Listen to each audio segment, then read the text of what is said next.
কি খবর তোমাদের গরিবেরা? তোমরা কি ভালো আছো? এই তোমরা কি দেখেছো এই ভারতের প্রিয়াঙ্কা গান্ধী কি বলেছে? প্রিয়াঙ্কা গান্ধী বলেছেন যে এই ভারত সরকার শুধু সমর্থন নয়, উৎসাহ দিতেছে, ঠিক আছে, ইসরায়েলকে। এই যে ইরানে হামলা করেছে ইসরায়েল, তাতে নাকি উৎসাহ সমর্থন দুইটাই দিতেছে, বিশেষ করে এই নরেন্দ্র মোদীর সরকার। এই নরেন্দ্র মোদীকে আমি যে ধোলাই করি, নরেন্দ্র মোদী দামোদর দাসকে যে আমি সব সময় ধোলাই করি, কেন করি তোমরা কি বোঝো না? কারণ পৃথিবীর একমাত্র রাষ্ট্র যেটাকে সাম্প্রদায়িক রাষ্ট্রে পরিণত করেছে এই যে ভারত সরকার, ভারতকে, ঠিক আছে।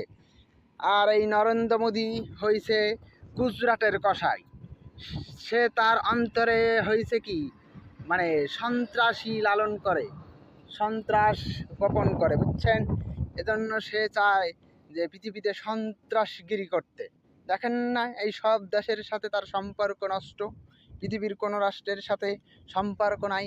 ওই যে ইসরায়েল সরকারের ছাড়া আর কারো সাথে তার কোনো সম্পর্ক নাই, ঠিক আছে। ইসরায়েল সরকার যেরকম সন্ত্রাসী কর্মকাণ্ড চালায়, ঠিক তেমনি ভারত সরকার সন্ত্রাসগিরি কর্মকাণ্ড চালায়।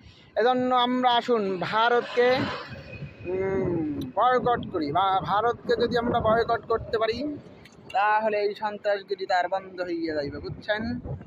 অতএব ভালো থাকবেন, সুস্থ থাকবেন, ধন্যবাদ।